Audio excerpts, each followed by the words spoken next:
ஆதியாகமத்தின் புஸ்தகம் 32ஆம் அதிகாரத்தில் நாம் வாசிக்கும் போது, யாக்கோபு தன்னுடைய மாமனுடைய வீட்டில் போயிருந்து அவனுடைய 2 பெண்களை கல்யாணம் பண்ணிவிட்டு இப்பொழுது திரும்பி வருகிறான்.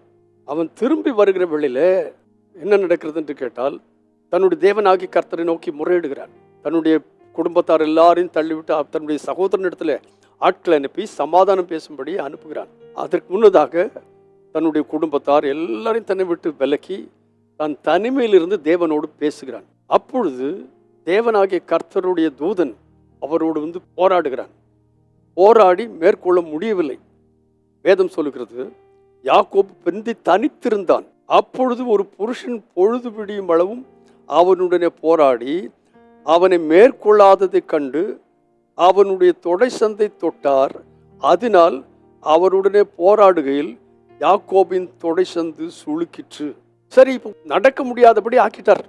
இனியாகிலும் விட்டு விடுவான் என்று நினைத்த அடுத்த வசனத்தில் அவர், நான் போகட்டும், பொழுது விடுகிறது என்றார்.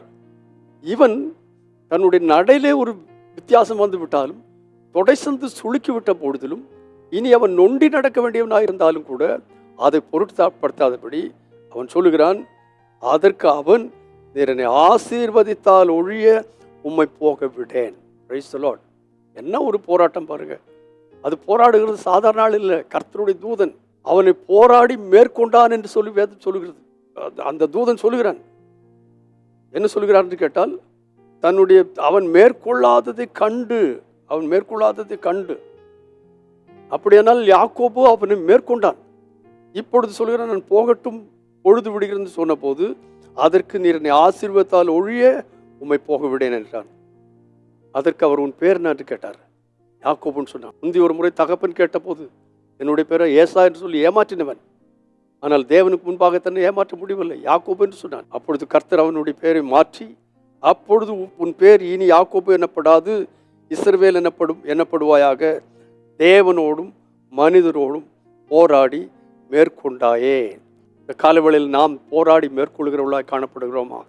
தேவனாய் கர்த்தர் நம்முடைய தொடை சந்தை தொடுவாரா? நம்முடைய நடைகளிலே மாற்றம் ஏற்படுமா? நம்முடைய பெயர்களிலே ஒரு மாற்றம் ஏற்படுமானா? இனிமேல் உன் பெயர் யாக்கோபு எனப்படாது, நீ இஸ்ரவேல் என்று அழைக்கப்படுவாய். அவனுடைய பெயரை மாற்றிவிட்டார். அவனுடைய நடை மாறிவிட்டது, அவனுடைய செயல் மாறிவிட்டது. அதற்கு பின் பார்த்தீர்களானால், அவனை அடித்து துன்புறுத்தி விடுவான் என்று நினைத்துதானே ஏசாவும் அவனுடைய சகோதரர்களும் அவனுக்கு முன்பாக வந்து இருவரும் கட்டிப்பிடித்து அழுகிற காட்சியை நாம் காணுகிறோம். சத்துருக்களோடு சமாதானத்தை நமக்கு தேவன் ஏற்படுத்தி தருவார்.